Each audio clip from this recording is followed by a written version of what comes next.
Make a DRZ400S.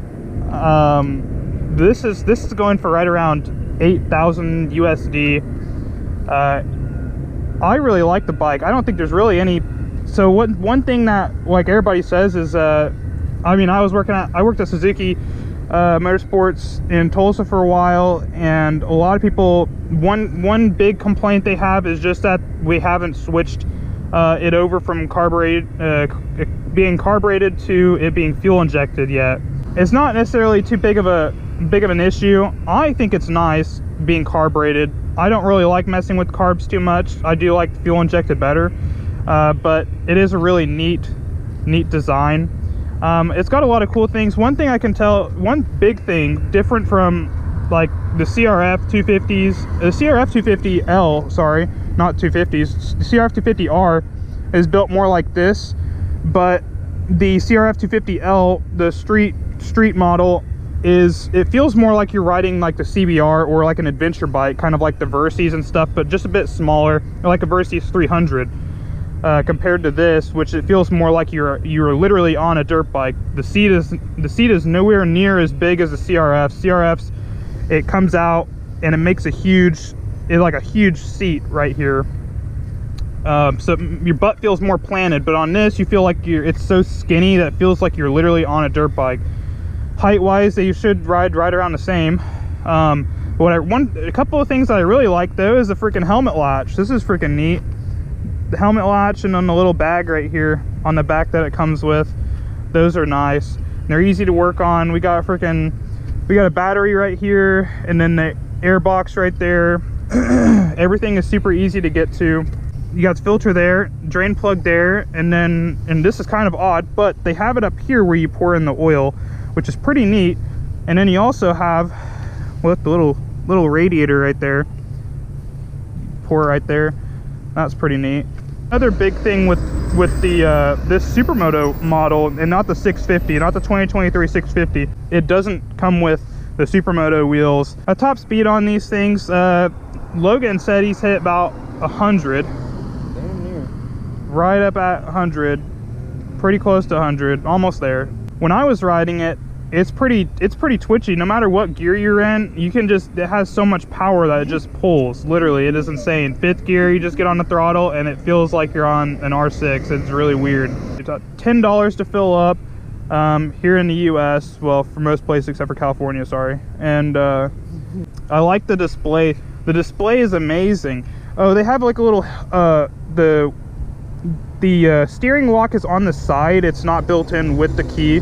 I think that's pretty cool. Actually, on we had a V-Star a long time ago, V-Star 650, and it had it right there as well.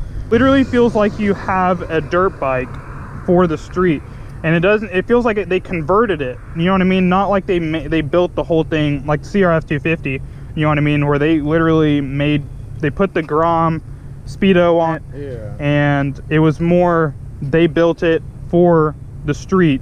They literally took, it feels like they took this bike and just slapped some freaking, like the speedo on it and everything, an aftermarket little speedo and crap, and the taillight system, and they're like, all right, this is good, you know what I mean? But Logan says that this one does not have a tack on it. I did not see a tack either. The CRF250Ls, really I shouldn't even be comparing it at all, but I'm just comparing it because this is the closest thing to what I've owned. And the CRF250L has a, I don't know which model they did, but the 2013, the 2014, and I think the 2015 model does not have the tack on it. It's just the speedo and fuel gauge. So this one doesn't actually have a fuel gauge, but I just go by miles. Yeah. Does it have a dual? Oh yeah, it does have a trip wheel. So I use the trip. I forgot to fucking reset it, but I use the trip. It gets about 120, I think, to a tank. I mean, not too bad.